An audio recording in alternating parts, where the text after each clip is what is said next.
दोस्तों, अगर आप कक्षा 10 और 12 के स्टूडेंट हैं और बोर्ड परीक्षा 2025 में शामिल होने वाले हो तो आज की ये वीडियो आपके लिए बहुत ही ज्यादा इंपॉर्टेंट है।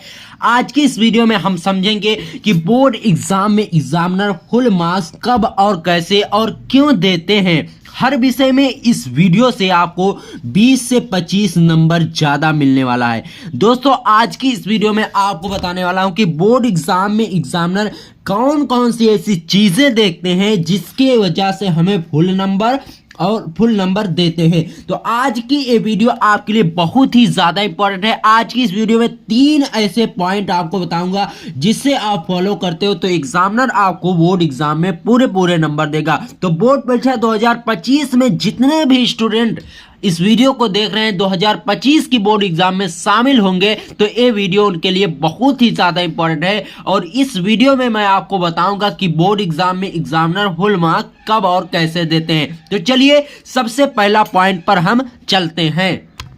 दोस्तों, सबसे पहले पॉइंट पर चलते हैं। जब आपको बोर्ड एग्जाम की कॉपी मिलेगी, इस तरीके से आपको बोर्ड एग्जाम की कॉपी मिलेगी तो सबसे पहले आपको अपना रोल नंबर भरना है। ठीक है, सबसे पहले आपको अपना रोल नंबर भरना है। ठीक है, यहां पर देख लो, सबसे पहले रोल नंबर आपको सही अपने प्रवेश पत्र में से देखकर भरना है। ये आपका प्रवेश पत्र है, इसको आपको देखकर इस तरीके से सबसे पहले आपको अंकों में लिखना है, उसके बाद शब्दों में लिखना है। तो सही रोल नंबर आपको भर लेना है कुछ इस तरीके से, जैसे 22 35 34 0 655। तो ऐसे नहीं लिखना है, आप चाहे ऐसे लिखे 22 35 34 0 655 इस तरीके से लिखे, या फिर 2 2 3 3 5 5 3 4 0 6 5 5 इस तरीके से आपको लिखना है। और विषय आपको, ठीक है, विषय इस सब चीजों को बहुत ही अच्छे तरीके से आपको ध्यान देना है।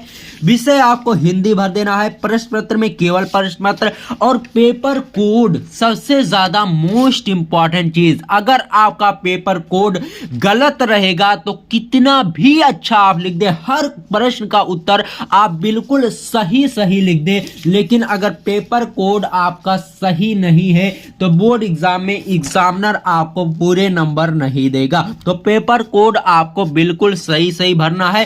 पेपर कोड, ठीक है, सब्जेक्ट आपको हिंदी भर देना है और रोल नंबर जो आपका हो वो आपको भर देना है। ठीक है, और देखिए पेपर कोड आपको समझा देता हूं पेपर कोड क्या होता है। जैसे यहां पर देखो, ये पेपर कोड है 302 DI, ये पेपर कोड है, तो इसको एकदम इसी तरीके से आपको भर देना है 302 DI। ठीक है, अगर पेपर कोड आपका गलत रहेगा तो इसमें जो प्रश्न है उस एग्जामिनर के पास जो प्रश्न पत्र होगा उससे मैच नहीं करेगा। तो अगर आपका सही भी रहेगा फिर भी आपका गलत हो जाएगा। तो सारी मेहनत पर पानी पड़ सकता है अगर आपका पेपर कोड गलत हो।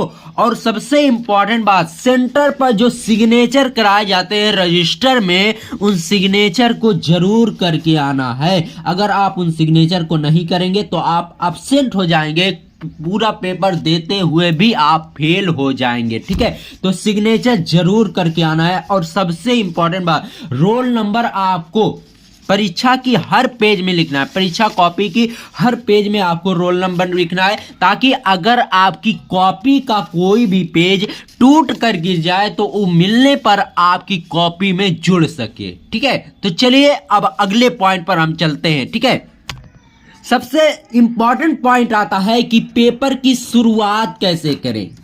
जो प्रश्न आ रहा है, सबसे इंपॉर्टेंट बात, जैसे मान लीजिए किसी भी कॉपी में या फिर किसी भी निर्देश में ये नहीं कहा गया कि आप सीरियल वाइज प्रश्नों को करो। यहां पर देख लीजिए, लिखा है प्रारंभ के 15 मिनट परीक्षार्थियों को प्रश्न पढ़ने के लिए निर्धारित है और ये प्रश्न पत्र 2 खंडों में बन रहा है, दोनों खंडों के प्रश्न के उत्तर देना अनिवार्य है। ऐसा कहीं नहीं कहा जाता कि आप सीरियल वाइज 1 से लेकर 14 तक एकदम सीरियल वाइज लिखो, ऐसा बिल्कुल भी नहीं कहा जाता। तो आपको करना क्या है, जो प्रश्न इन प्रश्न पत्र में से, इस प्रश्न पत्र में से मान लीजिए आपको ये प्रश्न आ रहा है, ठीक है, मान लीजिए आपको 10वां प्रश्न आ रहा है अपठित गद्यांश वाला, तो सबसे पहले अपठित गद्यांश लिखो। उसके बाद आपको अगर आ रहा है 5वां वाला प्रश्न, तीसरा चौथा आ रहा है, तो जो आता हो वही लिखना है। ठीक है, तो सबसे पहले जो प्रश्न आ रहा है वो पहले करें और अच्छी राइटिंग बिना काट पीट आपको लिखना है।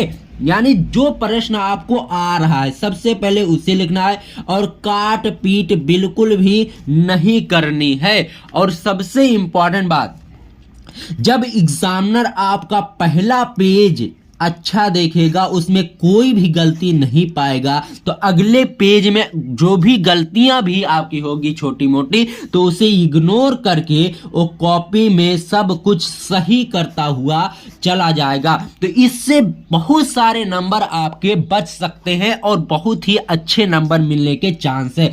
और जो प्रश्न करें, प्रश्न संख्या जरूर भरें। जैसे मान लीजिए हिंदी का पेपर आप लिख रहे हैं तो खंड का है तो खंड का ही डालें, खंड खा का है तो खंड खा डालें।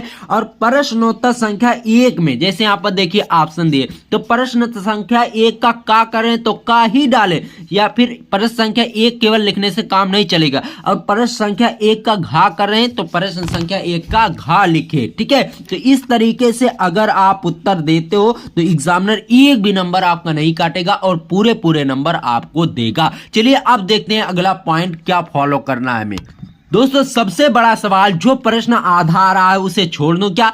ऐसा बिल्कुल में नहीं। देखिए बोर्ड एग्जाम में ना स्टेप मार्किंग होती है कि जैसे मान लीजिए आपका 6 नंबर का प्रश्न है तो उसमें प्रश्न बटे होते हैं। 2 नंबर यहां तक लिखेंगे तब आपको मिलेगा, फिर यहां तक लिखेंगे तब 2 नंबर मिलेगा, फिर यहां तक लिखेंगे तब 2 नंबर मिलेगा। जैसे मान लीजिए एक पेज लिखने पर आपको 6 नंबर मिल रहे हैं, तो एक पेज में है लगभग 20 लाइन। ठीक है, तो अगर आप 10 लाइन लिखोगे तो आपको 3 नंबर मिलेंगे, अगर आप 5 लाइन लिखोगे तो आपको 2 नंबर मिलेंगे। तो इस तरीके से आपको नंबर मिलते हैं। और देखो कहीं पर लिखा होता है 5 × 2 = 10, तो आपको 5 प्रश्नों के लिए आपको 10 नंबर मिल रहे हैं। तो अगर आप 4 प्रश्न करेंगे तो 8 नंबर जरूर आपको मिलेंगे। तो इस तरीके से होते हुए बोर्ड एग्जाम में स्टेप मार्किंग, आपको एक भी प्रश्न नहीं छोड़ना है। और सबसे बड़ा सवाल, क्या ज्यादा लिखने पर ज्यादा मार्क्स मिलते हैं?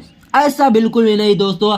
आज के जमाने में क्वालिटी चलती है, क्वांटिटी बिल्कुल भी नहीं चलती। तो अगर आप क्वालिटी के साथ लिखेंगे तो 100% सेवन होकर कह सकता हूं कि आपको पूरे नंबर मिलेंगे। अगर आप उल्टा सीधा कॉपी में भर कर लिखेंगे तो आपको 50% ही नंबर मिलेंगे।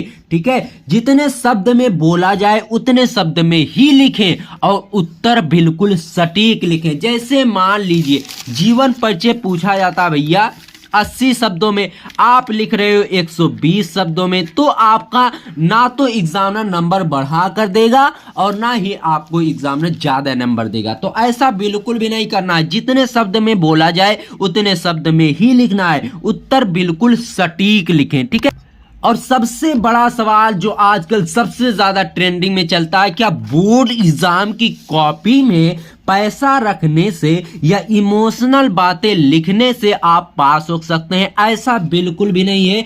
बोर्ड एग्जाम में अगर आप क्वेश्चन का आंसर देंगे तभी आप पास हो सकते हैं, अन्यथा आप कॉपी में पैसा या फिर इमोशनल बातें लिखने से पास नहीं हो सकते। अगर आप खूब मन लगाकर खूब बना कर आंसर भी लिखेंगे तो भी आपके पास होने के ज्यादा चांसेस बनते हैं। अगर कॉपी में पैसा रखेंगे तो फेल होने के ज्यादा चांसेस बनते हैं। तो कॉपी में पैसा वगैरह मत रखना, जो आपको आता हो वही आपको लिखना है। और 24 फरवरी को आपको पहला पेपर है, तो पहले पेपर की तैयारी में जुट जाइए। अब आपके पास केवल और केवल 3 दिन बचा है। तो चलिए दोस्तों, आज की इस वीडियो में बस इतना ही। मिलते हैं आपसे किसी और वीडियो में, तब तक के लिए गुड बाय, जय हिंद, जय भारत।